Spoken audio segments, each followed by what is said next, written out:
karena kebutuhan itu berbeda dengan keinginan, dan keinginan seringkali jauh dari kemampuan dan gaya hidup kita. Nah, di situ lo nggak nyampe. Hai, aku Rani, dan ini Komunikasi, tempat di mana kamu akan belajar komunikasi dengan asyik. Yaps, di episode ke-6 ini, aku bakalan ngebahas tentang psikologi dan perilaku konsumen. So, pastikan kamu nyimak sampai akhir ya.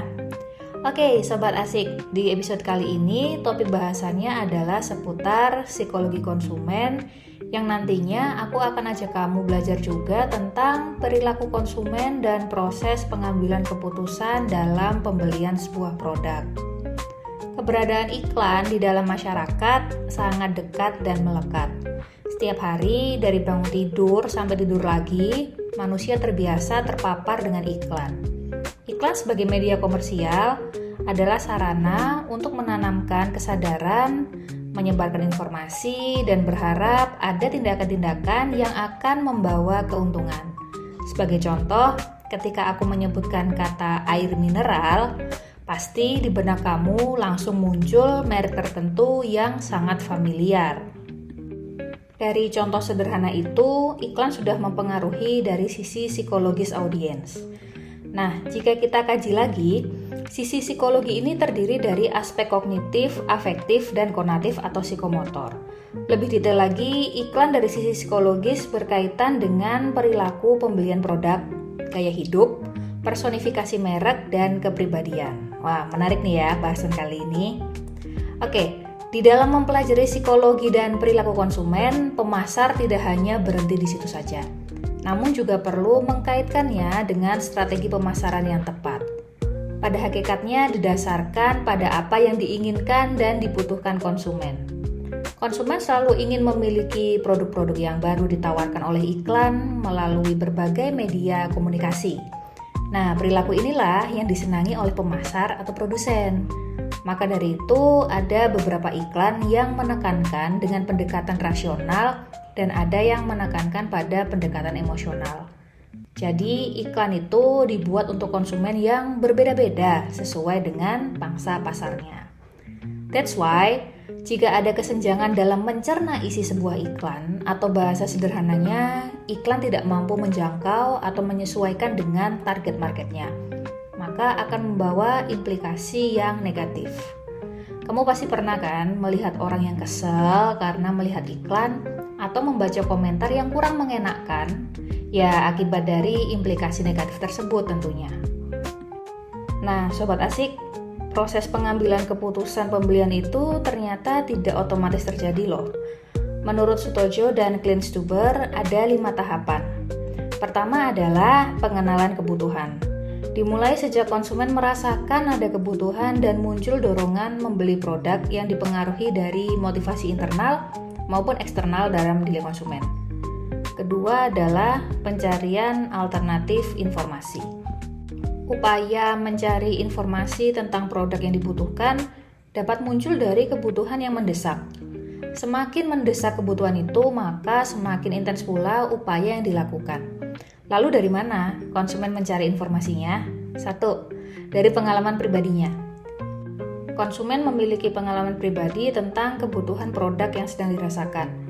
Apabila produknya memenuhi kebutuhan dan menimbulkan rasa puas, maka mereka akan memasukkan produk itu ke dalam daftar pilihannya. 2. Dari informasi kelompok.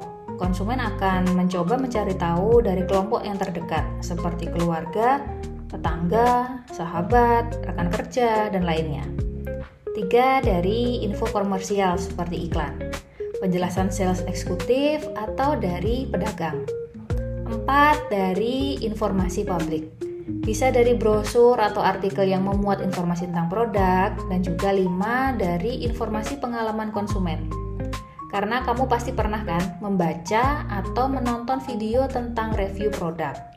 Nah, dari kelima upaya tadi, konsumen akan menimbang-nimbang dan memberi penilaian sebelum menjatuhkan pilihan.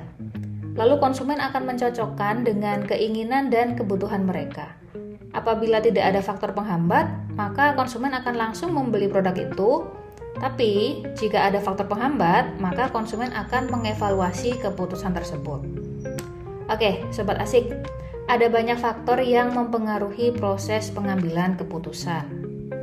Misalnya ada faktor budaya dan keyakinan, kelas sosial, kelompok acuan, keluarga, usia dan tahap siklus hidup manusia, pekerjaan dan status ekonomi, faktor psikologi, dan gaya hidup. Ngomongin tentang gaya hidup ya, gaya hidup itu adalah pola hidup seseorang di dunia yang diekspresikan dan diaktualisasikan dalam aktivitas, minat, dan opininya. Gaya hidup secara tidak langsung dapat menggambarkan keseluruhan diri seseorang dalam berinteraksi dengan lingkungannya.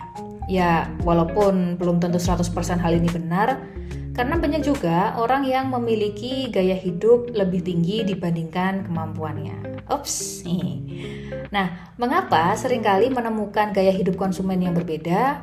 Karena gaya hidup konsumen ini kurang lebihnya dipengaruhi oleh kelas sosial dan juga pengetahuan mengenai perbedaan gaya hidup, kepribadian, dan kelas sosial ini membantu para pemasar dalam memilih segmen yang dibidik dan merancang strategi promosinya. Secara general, masyarakat kelas atas memiliki orientasi gaya hidup yang mengedepankan cita rasa tinggi, kemewahan, aktualisasi diri dengan barang berharga, dan tertarik pada seni dan budaya. Karena mereka mengedepankan kualitas, maka kecenderungan produk yang mereka konsumsi adalah yang dengan kualitas tinggi. Dan juga karena kualitasnya tinggi, maka berbanding lurus dengan tingginya harga dan prestis. Lalu ada masyarakat kelas menengah. Di dalam kategori ini orientasinya menuju pada kenyamanan, harga diri sosial, keindahan, dan kehormatan. That's why banyak produk dan iklan yang menyasar kelompok ini, karena mereka ingin mempresentasikan dirinya dengan baik, dengan memiliki barang-barang fashion dan barang-barang koleksi. Misalnya kita sebut aja action figure ya, yang gampang. Atau benda-benda yang disukai berdasarkan hobinya apa, begitu. Kemudian juga ada kelas pekerja. Nah, di kelas ini orientasinya pada kesenangan dalam lingkup kecil, kesederhanaan, dan fokus pada kepemilikan. Kecenderungan mereka ingin memiliki barang-barang terbaru, mengikuti tren terkini pun tidak luput terjadi. Lalu ada kelas bawah. Kelas ini mengutamakan kedekatan hubungan keluarga, memenuhi kebutuhan pokok, tidak tertarik dengan urusan dunia, berorientasi kekerabatan, dan menghendaki kepuasan sementara. Tetapi kadang-kadang di kelas bawah ini pun juga mereka tertarik untuk mengikuti tren terkini, tetapi mungkin agak kurang sesuai dengan pemasukan atau gaya hidupnya. Gitu ya. Nah, kemudian di samping gaya hidup, personifikasi merek juga turut menambah daftar panjang hal yang mempengaruhi psikologi dan perilaku konsumen. Personifikasi merek ini adalah pendekatan sebuah iklan dengan sifat atau karakter manusia. Contoh misalnya, ada brand fashion, khususnya sepatu dengan inisial SLMN. Mungkin kalian tahu ya. Brand ini diasosiasikan dengan sepatu skena yang dipakai untuk nongkrong di kafe-kafe culture yang banyak kerikilnya. Maka orang yang memakai sepatu itu dianggap modis dan juga cukup mampu secara ekonomi untuk mengeluarkan sejumlah rupiah yang gak sedikit gitu ya. Agak klise ya, padahal sebenarnya sepatu ini tuh adalah sepatu untuk beraktivitas outdoor atau di alam terbuka. Nah, selain personifikasi merek, ada juga yang disebut dengan kepribadian merek. Nah, apalagi nih bedanya? Kepribadian merek terdiri dari 5 dimensi, yaitu 1. Ketulusan hati. Merek yang diasosiasikan dengan ketulusan hati menampilkan produk yang praktis, bermanfaat, dan dekat dengan urusan domestik. Misalnya produk penyedap masakan diasosiasikan dengan cinta kasih ibu yang terhidang dalam sepiring makanan. 2. Kegembiraan. Merek yang biasanya diasosiasikan dengan keberanian dan semangat imajinatif, misalnya iklan taman hiburan yang menampilkan kegembiraan, keceriaan, dan keseruan saat bermain di tempat itu. 3. Kemampuan. Biasanya diasosiasikan dengan kecerdasan, keunggulan, keberhasilan, ya, misalnya iklan-iklan PR seperti company profile perusahaan, company profile sekolah atau kampus, atau mungkin juga lembaga-lembaga yang lainnya. 4. Kecanggihan. Merek yang diasosiasikan dengan teknologi dan tren terbaru. Misalnya, kamu melihat iklan gadget terbaru yang mengedepankan teknologi paling canggih, paling mutakhir yang disukai orang banyak.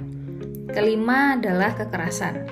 Kekerasan di sini artinya melambangkan ketangguhan dan kekuatan, melambangkan alam terbuka dan maskulinitas. Biasanya merek-merek dengan target laki-laki seperti rokok atau produk fashion gear outdoor seringkali menggambarkan hal ini.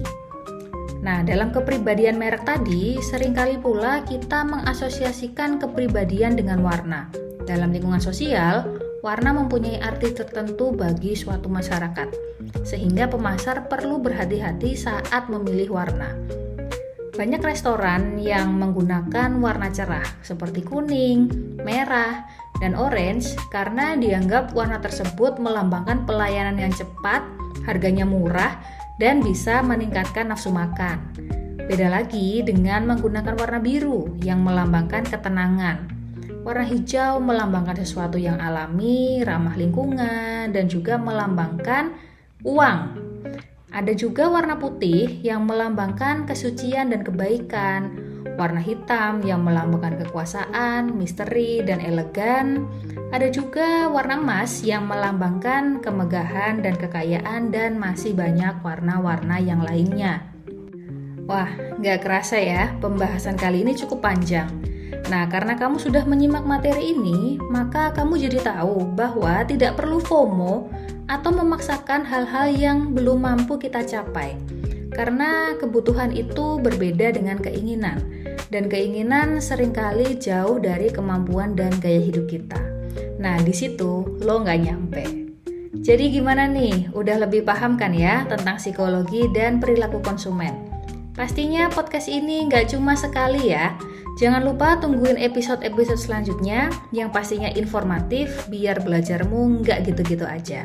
Ingat, satu hari satu topik belajar lebih baik daripada bengong aja. Oke, the time is up. Thank you so much and see you on the next episode. I'm Rani signing out. Ciao!